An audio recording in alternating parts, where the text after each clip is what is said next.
Good morning students. आज हम शुरू करते हैं प्रमोशन ऑफ न्यूट्रिशन, जो कि 4th यूनिट है। पोषण का संवर्धन हिंदी में बोलते हैं और ये एएनएम फर्स्ट ईयर का सब्जेक्ट है। प्रमोशन हेल्थ का 4th unit promotion of nutrition हम शुरू करेंगे आज। देखिए, इसमें सबसे पहले डाइट प्लानिंग आपका आता है। डाइट प्लानिंग को हिंदी में आहार योजना कहते हैं। तो डाइट प्लानिंग की परिभाषा के अनुसार देखिए, व्यक्ति व परिवार की आवश्यकता, समय और सीमाओं को ध्यान में रखकर पोषण संबंधी सिद्धांतों के अनुसार भोजन प्रस्तुत करना आहार योजना कहलाता है।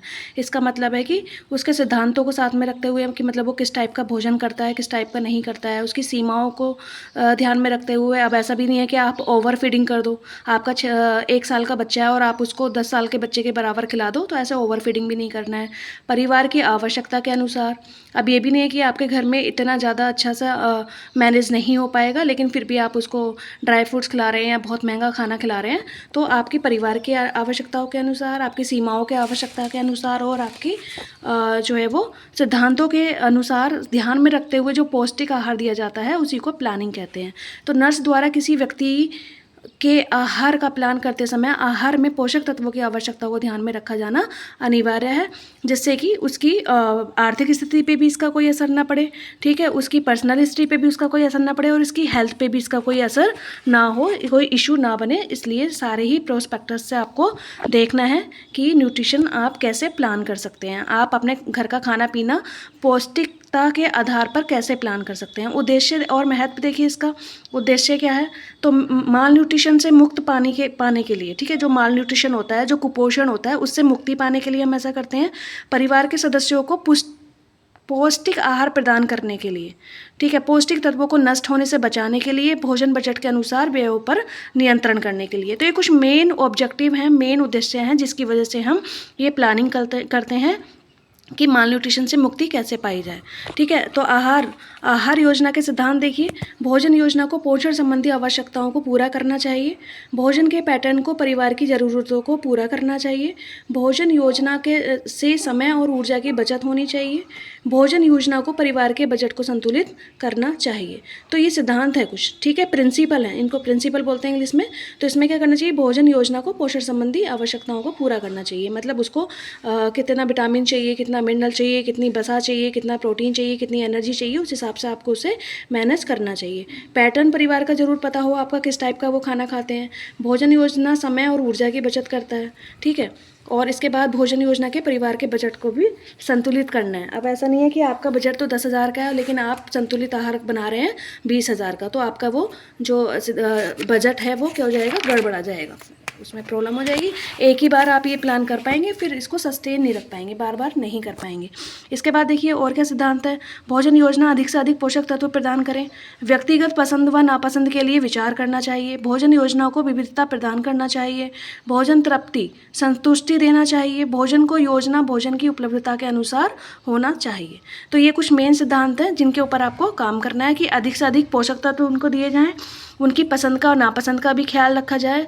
विविधता प्रदान करना चाहिए, ठीक है, विविधता मतलब अलग अलग प्रकार के उसको भोजन खिलाने चाहिए, जिससे कि उसको एक ही तरह का स्वाद हमेशा ना बना रहे।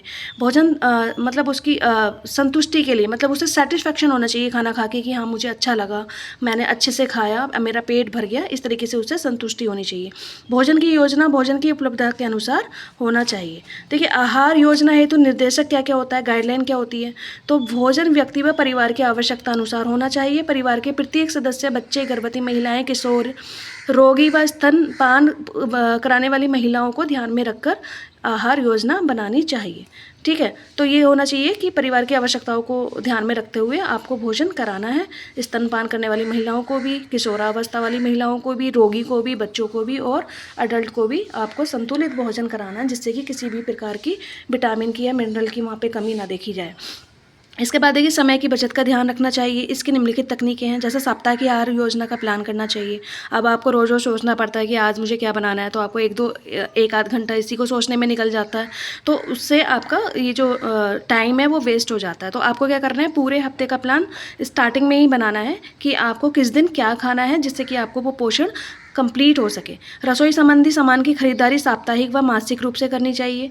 रसोई घर की साफ सफाई भी रखनी चाहिए। ठीक है, ये कुछ मेन बातें हैं जो आपको करना चाहिए। इसके बाद आहार आकर्षित होना चाहिए जिससे रोगी या व्यक्ति आसानी से भोजन ग्रहण कर सके। व्यक्ति का पसंद नापसंद का ध्यान रखना चाहिए। आहार योजना के अंतर्गत रोजाना के भोजन को निम्नलिखित समय अनुसार बांटा जा सकता है। कैसे? तो देखिए, प्रथम भोजन सुबह का नाश्ता, द्वितीय भोजन लंच दोपहर का खाना, तृतीय भोजन आफ्टरनून ट्री जो हम स्नैक्स लेते हैं शाम की चाय, चतुर्थ भोजन डिनर रात का खाना। तो इसी के आधार पर हम इसे 4 वर्गों में बांट सकते हैं। अब देखिए, त्योहारों पर विशिष्ट अवसरों के लिए अलग से आहार योजना बनाना चाहिए। ठीक है, ऐसा नहीं है कि त्योहारों पे भी आप सेम भोजन बनाएं, तो त्योहारों पे आप अलग से कुछ स्पेशल जो है वो प्लान करना है। आहार योजना के लाभ क्या क्या हैं देखिए। भैया आपने आहार इतना संतुलित बनाया है, इतना पौष्टिक बनाया है, इतना आपके सिद्धांतों के अनुसार बनाया है, आपने अपने परिवार की परंपराओं के अनुसार बनाया है, तो उसके क्या लाभ हो सकते हैं ये भी देखना है हमें। तो देखिए, परिवार के प्रत्येक सदस्य को आवश्यकता अनुसार भोजन प्राप्त होगा। ठीक है, जो जिसको पसंद है उसको वही मिलेगा। समय की बचत होगी, धन की बचत होगी, अनावश्यक भाग दौड़ से मुक्ति मिलेगी, श्रम का सदुपयोग होगा, भोजन में विविधता बनाए रखना चाहिए। ठीक है, मतलब अलग अलग तरीके के बना रखने चाहिए, इससे रोज़ रोज़ अलग अलग तरीके का स्वाद आएगा। आहार अनुशासन तथा अच्छी आदतों का निर्माण होना चाहिए। ठीक है, इसके बाद देखिए, स्पेशल डाइट क्या होनी चाहिए? विशिष्ट आहार। तो ऐसा आहार जिनमें किसी विशेष वर्ग की पोषण आवश्यकताओं की पूर्ति हेतु किसी एक या एक से अधिक पोषक तत्वों को भोजन में कमियां मिलाया जाता है, विशेष या विशिष्ट आहार कहलाता है। ठीक है, स्पेशल डाइट मतलब ऐसा आहार जिनमें किसी विशेष वर्ग के पोषण आवश्यकताओं की पूर्ति होती है। जैसे कि आप आज हलवा बना रहे हैं तो उसमें आपको ड्राई फ्रूट्स वगैरह सब मिलाने हैं, तो एक अलग तरीके का भोजन आपको मिला है, अलग तरीके के उससे आपको न्यूट्रिशन मिलेगा, एनर्जी मिलेगी, है ना, उनको माइक्रो न्यूट्रिएंट्स बोलते हैं। तो ये विशेष प्रकार के आहार भी आपको स्पेशल डाइट में बनाने हैं। इसके बाद देखिए, उद्देश्य क्या क्या है? तो उद्देश्य जब हम देखेंगे तो परिवार के कमज़ोर सदस्यों जैसे शिशु, बच्चे, गर्भवती या स्तनपान करा रही महिलाएं तथा वृद्धों की पोषण आवश्यकताओं की पूर्ति करना चाहिए। आहार चिकित्सा के अनुसार आहार बनाने की आवश्यकता होना चाहिए। परिवार की आर्थिक स्थिति को ध्यान में रखकर आहार बनाना, स्थानीय खाद्य पदार्थों की उपलब्धता के अनुसार आहार बनाना, परिवार के सदस्यों को पोषणीय कमी से बचाने हेतु विशेष आहार तैयार किया जाना चाहिए। ये इसका उद्देश्य होना चाहिए। प्रकार देखिए, प्रकार क्या होंगे? तो यह मुख्यतः 6 प्रकार के होते हैं। अधिक ऊर्जा वाले आहार, हाई कैलोरी वाले डाइट, कम ऊर्जा वाले आहार, उच्च रेशेदार आहार, निम्न रेशेदार आहार, उच्च प्रोटीन युक्त आहार, निम्न प्रोटीन युक्त आहार। तो ये कुछ टाइप हैं आहार के कि ये कैसे कैसे होते हैं। इनको चलिए एक एक करके हम डिफाइन करते हैं। तो अधिक ऊर्जा वाले आहार जो होते हैं जिनमें हाई कैलोरी होती है, कुपोषण, क्षय रोग, कम वजन, बुखार से पीड़ित रोगियों को अधिक ऊर्जा वाले आहार दिया जाता है जिससे कि वो उसकी बीमारी से लड़ सके, उनकी इम्यूनिटी जो है वह स्ट्रॉन्ग हो सके। ठीक है, इसके बाद देखिए, भोज्य पदार्थ शाकाहारी और मांसाहारी कैसे लेना चाहिए? तो जो शाकाहारी पर्सन है और जो मांसाहारी पर्सन है उनको अनाज जो है वो 300 से 400 ग्राम लेना है। शाकाहारी वाले को, मांसाहारी वाले को भी 300 से 400 ग्राम लेना है। दालें हैं 80 से 100 ग्राम लेनी है। मांसाहारी वाले को भी 80 से 100 ग्राम लेनी है। बसा है, तेल है, 100 ग्राम लेना है, 100 ml लेना है। तो मांसाहारी वाले को भी 100 ml लेना है। दूध भी इनको क्या लेना है? दूध जो है वो शाकाहारी वाले को 1000 से 1200 ml लेना है और मांसाहारी वाले को 800 से 1000 ml लेना है। फल जो है वो 10 पाउंड से 150 ग्राम लेना है और जो मांसाहारी हैं उनको 100 से 150 सेम लेना है। हरी सब्जियां 100 ग्राम लेनी है, मांसाहारी वाले को भी 100 ग्राम लेनी है। शक्कर व गुड़ 100 ग्राम लेना है, मांसाहारी वाले को भी 100 ग्राम लेना है। मेवे हैं 100 से 150 ग्राम लेना है शाकाहारी वाले को, मांसाहारी वाले को भी 100 से 150 ग्राम लेना है। मांस मछली शाकाहारी वाला खाता नहीं है, मांसाहारी वाले को 50 ग्राम लेना है। अंडे शाकाहारी वाला खाएगा नहीं, मांसाहारी वाले को 30 ग्राम लेना है। इस तरीके से इसका डाइट चार्ज आपको प्लान करना है। अब देखिए, कम ऊर्जा वाले आहार कैसे होंगे? तो हृदय रोग, उच्च ताप तथा मोटे व्यक्तियों में कम ऊर्जा वाले आहार उपयुक्त माना जाता है। इस आहार का उद्देश्य शरीर में ऊर्जा की कमी को बनाना है जिससे शरीर के बाह्य ऊतकों में एकत्रित वसा का उपयोग कैलोरी आवश्यकता की पूर्ति के लिए किया जा सके। कम ऊर्जा वाले आहारों में तले हुए भोज्य पदार्थ, ठीक है, जो कम ऊर्जा वाले आहार होते हैं, तले हुए भोज्य पदार्थ, मिठाइयाँ, घी, आलू, शकरकंद, मक्खन आदि शामिल नहीं किए जाने चाहिए। ठीक है, कम ऊर्जा वाले में, जिनको ज़्यादा ऊर्जा की ज़रूरत नहीं होती है। ठीक है, भोज्य पदार्थ शाकाहारी और मांसाहारी देखिए कैसे होंगे कम ऊर्जा वाले के हिसाब से। तो अनाज 130 ग्राम होगा शाकाहारी का, सेम होगा मांसाहारी का। दालें 80 ग्राम होंगी, मांसाहारी की 60 ग्राम होंगी। बसा सहित दूध 1000 ml होगा शाकाहारी का, और मांसाहारी का 500 ml होगा। हरी पत्तेदार सब्जियां 150 ग्राम होंगी शाकाहारी की, और मांसाहारी की भी 150 ग्राम।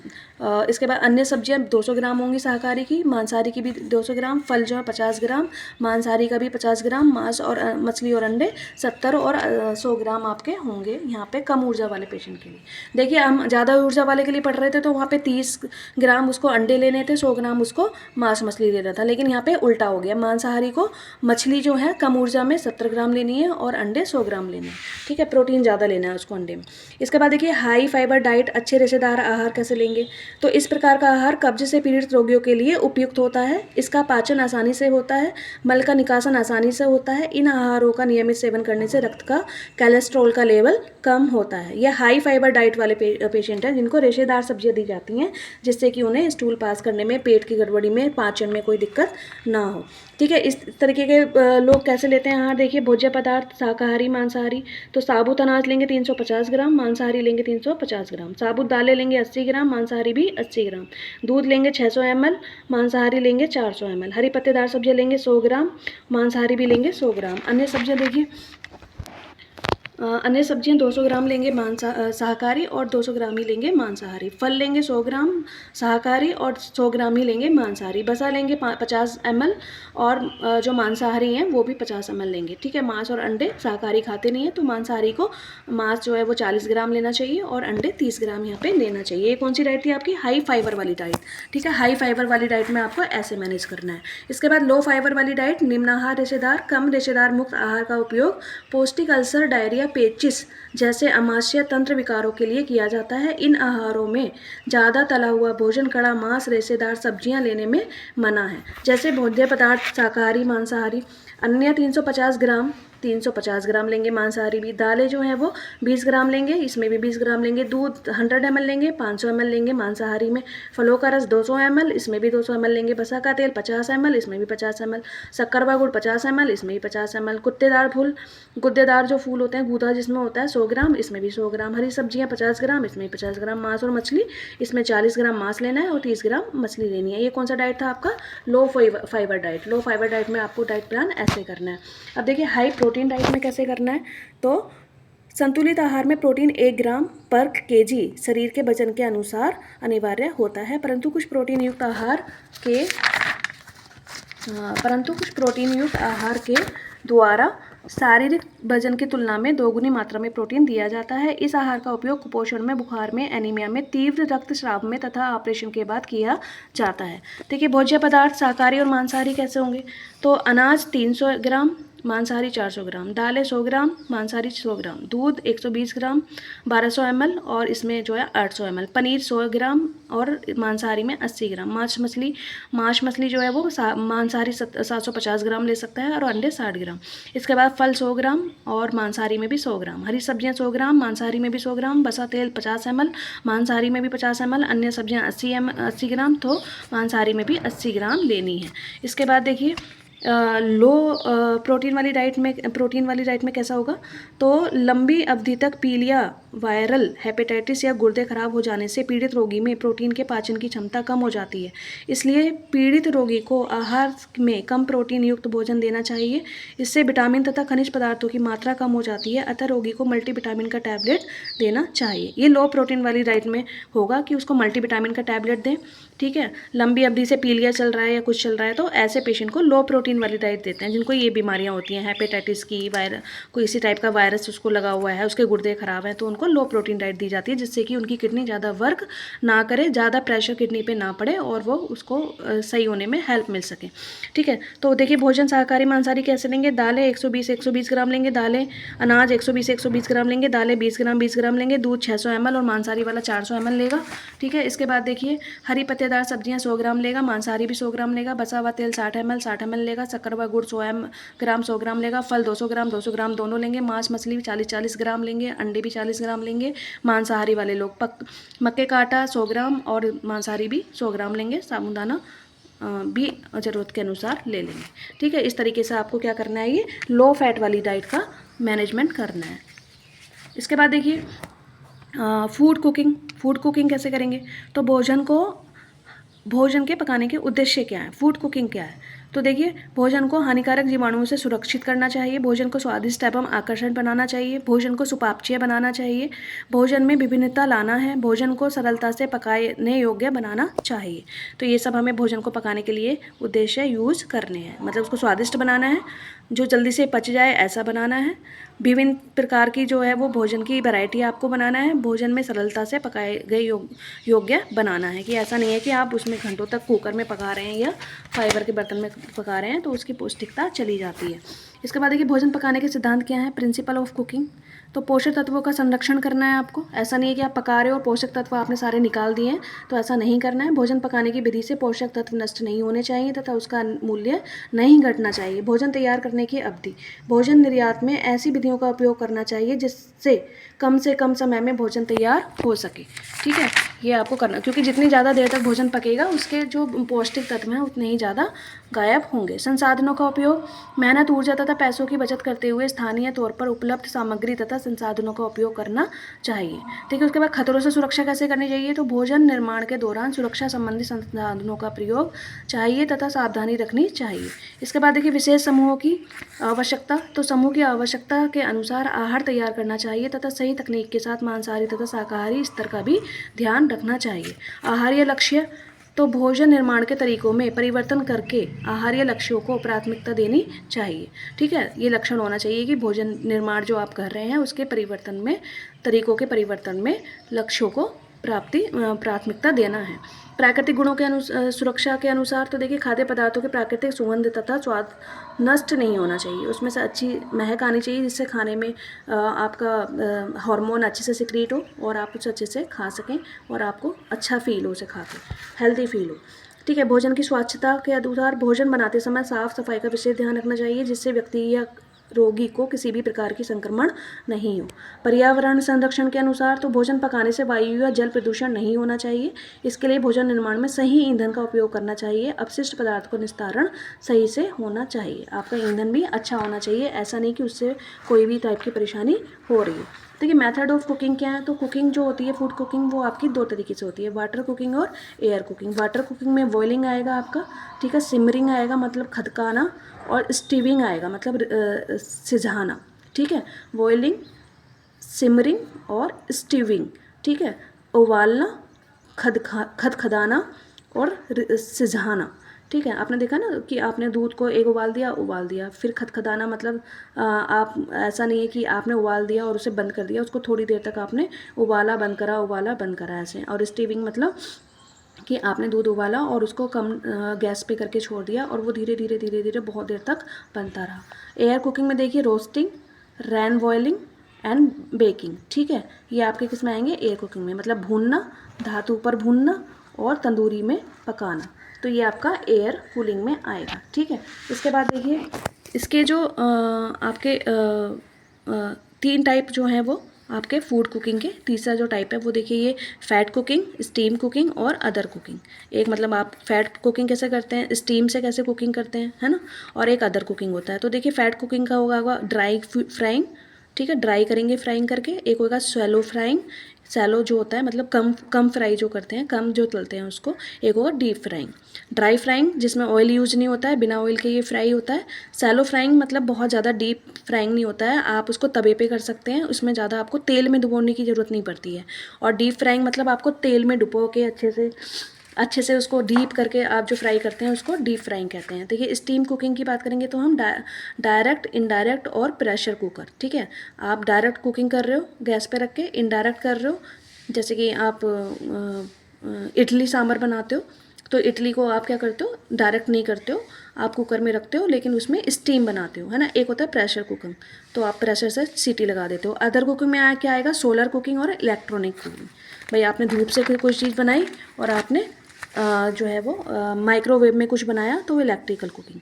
इसके बाद देखिए, बॉइलिंग में इसमें भोजन पदार्थ को 100 डिग्री सेल्सियस पर पानी में उबाला जाता है, जैसे चावल, दाल। इस विधि में पकाई जाती है। पोषक तत्वों की हानि को रोकने के लिए कम पानी का यूज किया जाता है, जिससे कि उसके पोषक तत्व बाहर ना निकलें और उसका जो पानी, पौष्टिक पानी है, उसको बाहर फेंका ना जाए। उससे क्या होता है कि उसका जो पौष्टिक तत्व होते हैं वो पानी के थ्रू बाहर चले जाते हैं और आपके पास वो वेस्ट मटेरियल बचता है जिससे आप खाते हो और उससे आपकी बॉडी को कोई भी प्रकार प्रकार की एनर्जी नहीं मिल पाती है। इसलिए आपको पानी चावल बनाते समय, दाल बनाते समय उतना रखना है कि आप बाद में उसको निकालने की ज़रूरत ना पड़े। इसके बाद देखिए सिमरिंग। सिमरिंग क्या होता है? खदखदाना। भोज्य पदार्थों को 90 डिग्री सेल्सियस के आसपास पानी में पकाना खदाना कहलाता है। मांस या मछलियों को इस विधि से पकाया जाता है। इसके बाद देखिए स्टीविंग, रिझाना। तो इसमें पानी का तापमान 80 डिग्री सेल्सियस के आसपास होता है। इसमें पानी तथा ताप दोनों को कम रखकर भोजन पकाया जाता है, जिससे अधिक समय लगता है। सूखी सब्जियाँ तथा मांस इस विधि से पकाई जा सकती हैं। ठीक है। इसके बाद देखिए रोस्टिंग। तो रोस्टिंग कैसे करेंगे हम? तो इस विधि के अंतर्गत भुट्टा बैंगन को सीधे आग की लो द्वारा, मांस व डबल रोटी को जाली द्वारा गर्म रखने में, शकरकंद को भूनना, रेत तार की द्वारा मूंगफली तथा चने को सेकना आदि इसमें रोस्टिंग में आता है। ठीक है। जो आप डायरेक्ट गैस के कांटेक्ट में करते हैं, जैसे भुट्टे को भूनते हैं, है ना, तो उसके बाद मांस मछली को भूनते हैं, कुछ लोग भून के खाते हैं, आपने देखा होगा टीवी में भी, मूवीज़ वगैरह में खाते हैं। बैंगन को भूनते हैं, टमाटर को भूनते हैं, तो इस तरीके का जो होता है उसे रोस्टिंग कहते हैं। ठीक है। उसके बाद देखिए पैन बॉइलिंग। ठीक है। धातु का भूनना। तो इस विधि में कोई कढ़ाई या तवे की गर्म किया जाता है तथा किसी भी चीज़ का प्रयोग किए बिना इसकी गर्मी से भोजन को पकाया जाता है। कढ़ाई में सूजी व दलिया सेकने व तवे पर रोटी सेकने का उपयोग पैन बॉइलिंग में आता है। देखिए इसके बाद देखिए बेकिंग, तंदूर में पकाना। तो इसमें भोज्य पदार्थों को पकाने के लिए तंदूर, भट्टी व ओवन का उपयोग किया जाता है। इस विधि में गर्म हवा एक सीमित स्थान तक रहती है तथा बाहरी ठंडी हवा से नहीं मिलती है, जिससे अंदर की हवा का तापमान बढ़ जाता है। जैसे केक, बिस्किट, टोस्ट, तंदूरी रोटी इस विधि से पकाई जाती है, बेकिंग विधि से बनती है ये। अब देखिए फ्राइंग जो है वो आपका गरम तेल या घी में भोज्य पदार्थों को पकाया जाता है, जैसे पूड़ी, पकौड़ी, चिप्स आदि आपको फ्राई किए जाते हैं। ठीक है। इसके बाद देखिए ड्राई फ्राइंग क्या होगा? तो बिना तेल या घी के, ठीक है, अभी मैंने आपको पीछे भी बताया था, बिना तेल या घी के भोजन को प्राकृतिक तेल के द्वारा पकाना ड्राई फ्राइंग में आता है, जैसे खोया भूनना। ठीक है। जैसे आप मावा बनाते हो, घर में खोया बनाते हो, मूंगफली का सेकना आदि।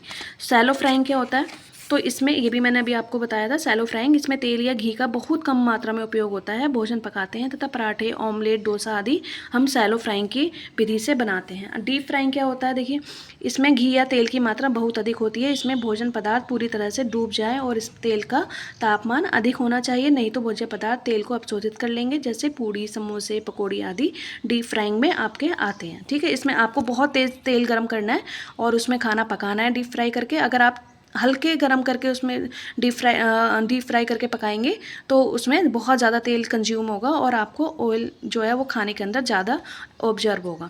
इसके बाद देखिए स्टीम कुकिंग जो होती है डायरेक्ट कुकिंग में हम देखेंगे, इसमें पानी से बनी भाप के ऊपर बर्तन रखकर या जाली रखकर भोजन को पकाया जाता है, जैसे कि पापड़। इनडायरेक्ट कुकिंग, इसमें भोजन को भाप के ऊपर रखकर एक बर्तन से ढका जाता है, जैसे इडली और मोमोज आदि। इसको इनडायरेक्ट कुकिंग बोलते हैं। प्रेशर कुकिंग, इस विधि में वाष्प के अधिक दबाव के द्वारा भोजन पकाया जाता है। इसमें समय समय के साथ साथ श्रम तथा ईंधन की भी बचत होती है, जैसे प्रेशर कुकर के द्वारा भोजन को पकाना। ठीक है। इसके बाद देखिए अदर मेथड में क्या आएगा आपका? तो अदर मेथड में खाद्य पदार्थों को व्यावसायिक स्तर पर पकाने के लिए आधुनिक संसाधनों का प्रयोग किया जाता है, जैसे सौर ऊर्जा द्वारा वैद्युत ऊर्जा उत्पन्न करना। इसको हम अदर मेथड में लाएंगे। ठीक है। इसके बाद देखिए पाश्चुरीकरण क्या होता है? पाश्चुरीकरण, जिसको हम पॉस्चुराइजेशन कहते हैं। तो पॉस्चुराइजेशन जो होता है वो जैसे दूध को उबालना, उसको हम पॉस्चुराइजेशन कहते हैं। यह दूध को सुरक्षित रखने के लिए विधि होती है। पाश्चुराइजेशन का अर्थ दूध को एक निश्चित तापमान एवं अवधि तक गर्म करना है, जिससे उसमें उपस्थित जीवाणु नष्ट हो जाएं, परंतु दूध के रंग, रूप, स्वाद तथा पोषण मान में कमी ना हो। ठीक है। ये एक विधि है जिसको हम दूध को खराब होने से बचाने के लिए इसका उपयोग करते हैं, और उसकी जो दूध के अंदर कोई बैड बैक्टीरिया है, कोई गंदा बैक्टीरिया है जिससे आपको हानि हो सकती है, तो उसको भी ये किल करने का काम करता है और उसके अच्छे बैक्टीरिया को सेव करने का काम करता है पाश्चुरीकरण। ठीक है। इसके बाद इसकी तकनीक क्या है? देखिए दूध को गर्म करके 63 डिग्री से 66 डिग्री तक रखा जाता है, फिर शीघ्रता से उसको 5 डिग्री सेल्सियस से नीचे ठंडा किया जाता है, जिसको होल्डर विधि भी कहते हैं। ठीक है। जो पॉस्चुराइजेशन विधि है आपकी, उसे होल्डर विधि भी कहा जाता है। अब देखिए दूध को 72 डिग्री सेल्सियस तक गर्म करके अति शीघ्रता से 5 डिग्री सेल्सियस से नीचे लाया जाता है। इसके बाद कुछ सेकंड के लिए दूध का तापमान 12.5 डिग्री सेल्सियस से 15 डिग्री सेल्सियस तक बढ़ाया जाता है तथा शीघ्रता से ठंडा किया जाता है। ठीक है, ये भी एक विधि है। ठीक है, पहली विधि क्या है आपका कि 72 डिग्री पे गर्म करो और शीघ्रता से 5 डिग्री सेल्सियस पे ले आओ। और दूसरी विधि क्या है, सेकंड डिग्री क्या है, आप 12.5 डिग्री सेल्सियस पे गर्म करो और 15 डिग्री तक उसको बढ़ाए रखो। ठीक है, इसके बाद देखिए लाभ क्या है इनके। दूध को खराब होने से बचाएगा, हानिकारक जीवाणुओं को नष्ट करेगा, विटामिन को नष्ट होने से बचाएगा, प्रोटीन शर्करा में न्यूनतम परिवर्तन होने देगा, दूध को अधिक समय तक सुरक्षित रखेगा। ये इसके लाभ हैं। किस चीज़ के लाभ हैं ये? पाश्चुरीकरण के। पाश्चुरीकरण को हिंदी में क्या कहते हैं? पाश्चुराइजेशन। ठीक है, ये दूध को सही रखने के लिए, दूध को जो है वो ख़राब होने से बचाने के लिए और जो हानिकारक जीवाणु हैं उनको नष्ट करने के लिए, प्रोटीन व शर्करा में न्यूनतम परिवर्तन करने के लिए, दूध को अधिक समय तक सुरक्षित रखने के लिए इसका यूज होता है। ठीक है, किचन गार्डन क्या होता है? देखिए, किचन गार्डन विकसित करना क्यों जरूरी है? परिवार को किचन गार्डन हेतु प्रोत्साहित करना चाहिए। किचन गार्डन लगाने से सब्जियों के मामले में होने वाली कमी की पूर्ति की जा सकती है। किचन गार्डन घर के बाहर वाली या पास वाली भूमि पर, घर के छत पर या घर की पीछे या गमलों में भी पॉलीथीन की चादरों पर भी मिट्टी डालकर लगाया जा सकता है। किचन गार्डन से कम खर्च में अधिक सब्जी का फल फूल उत्पादन करना फसल नियोजन कहलाता है। मतलब आप अपने घर में ही किचन गार्डन बना सकते हैं, छोटी छोटी सब्जियां किचन में उगा सकते हैं, जो आपकी प्योरिटी का भी प्रतीक होगी, जो आपको हेल्दी रखेगी, जिसमें किसी भी प्रकार की कोई भी मिलावट देखने को नहीं मिलेगी। तो ये काम आप अपने घर में कर सकते हैं। आप जैसे बैंगन हुआ, हरी मिर्ची हुआ, टमाटर हुआ, आलू हुआ, तो ये सारी चीज़ें ऐसी हैं, बहुत सारी सब्जियां ऐसी हैं जो आप अपने घर में ही उगा सकते हो और अपना किचन गार्डन बना सकते हो। किचन गार्डन के लाभ और महत्व क्या हैं देखिए, तो ताज़े फलों तथा सब्जियों की प्राप्ति होती है, कम स्थान में निश्चित खेती संभव होती है, परिवार के आहार में वृद्धि होती है, व्यर्थ पानी का गार्डन में बेहतर उपयोग हो सकता है, जो रसोई से पानी जाता है उसे हम गार्डन में यूज़ कर सकते हैं, परिवार के सदस्यों का शारीरिक व्यायाम हो सकता है, आपको मतलब कुछ ना कुछ फिजिकल एक्टिविटी भी होती रहेगी, रासायनिक तथा हानिकारक खाद्यों के प्रयोग पर रोक लगाई जा सकती है। ठीक है, मतलब बाहर से जो आपको जो आपके दवाइयों वाले खाने मिलते हैं उनसे भी आपको राहत मिल सकती है। किचन गार्डन के बारे में महत्वपूर्ण तथ्य क्या क्या है? तो ज़मीन एक समान होनी चाहिए सबसे पहले, तथा हवा और धूप वहाँ पे पर्याप्त मात्रा में मिलनी चाहिए, क्योंकि ये बीज की जगह होनी चाहिए, तथा पानी निकलने के लिए नालियों की व्यवस्था भी होनी चाहिए। अगर आपने जहाँ पे भी किचन गार्डन आपका सेट कर रखा है तो वहाँ पे ये सारी चीज़ें आपको देखनी है कि वहाँ पे धूप आती है नहीं आती है, प्रॉपर उसको हवा मिलती है नहीं मिलती है, क्यारियाँ बनाने के लिए जगह है या नहीं है, पानी आने के लिए जगह है या नहीं है, पानी बीज तथा खाद की व्यवस्था होना चाहिए। किचन गार्डन की भूमि के हिसाब से सब्जियों व फलें लगाना चाहिए, मतलब उसकी भूमि कैसी है। अब ऐसा भी नहीं है कि आप किचन गार्डन में गन्ना लगा दोगे तो वो नहीं होगा। ठीक है, इसके बाद देखिए फलों तथा सब्जियों को मौसम के अनुसार लगाना चाहिए। शुरुआत में धनिया, पालक, मूली, गाजर लगाएं तथा धीरे धीरे अन्य सब्जियां भी लगानी चाहिए। किचन गार्डन को काम आने वाले औजार जैसे फावड़ा, खुरपी, दवाई के छिड़काव की व्यवस्था आपको पता होना चाहिए और ये आपके घर में भी होना चाहिए। एक कोने को नर्सरी के रूप में उपयोग में लिया जा सकता है, जिससे कि आपके घर का टेम्परेचर बना रहे, आपके घर का जो है वो सुंदरता बनी रहे, तो इसके लिए आप नर्सरी का भी उपयोग कर सकते हैं। शाम के समय पौधों को रोपण चाहिए तथा गार्डन को उपजाऊ बनाने रखने के लिए अलग अलग फसलें बोते रहना चाहिए। किचन गार्डन की नियमित देखभाल करनी चाहिए। ठीक है, तो ये कुछ मुख्य तत्व थे आपके किचन गार्डन से रिलेटेड। आज हमने जो स्टडी करी है वो क्या कहते हैं, पाश्चुराइजेशन। ठीक है, पाश्चुराइजेशन क्या होता है उसके बारे में हमने पढ़ा है। इसके बाद हमने पढ़ा है कि अकॉर्डिंग टू कुकिंग मेथड क्या होना चाहिए। ठीक है, इसके बाद हमने क्या पढ़ा कि कुकिंग मेथड कैसा होना चाहिए, डाइट कौन कौन से प्रकार की होनी चाहिए। ठीक है, इसके बाद हमने पढ़ा पोषण आहार से क्या लाभ होते हैं, क्या गाइडलाइन होती है पोषण आहार की, क्या परिभाषा होती है और क्या उसके ऑब्जेक्टिव होते हैं, मतलब उद्देश्य होते हैं। Thank you so much. अगर पसंद आया हो तो लाइक करें। एंड ये नोट्स आपके, मैं आपको एक बात बता दूं क्लियर कि ये जो नोट्स हैं ये इसके अलावा आपको बाहर से कुछ भी ऐड करने की ज़रूरत नहीं पड़ेगी। ये कंप्लीट नोट्स हैं, इसको आप अपने एग्ज़ाम्स में यूज़ कर सकते हैं, अपनी स्टडी में यूज़ कर सकते हैं, अपने नोट्स इससे बना सकते हैं। ये कंप्लीट नोट्स के साथ में आपको जो है वो जानकारी दी जा रही है। Thank you so much.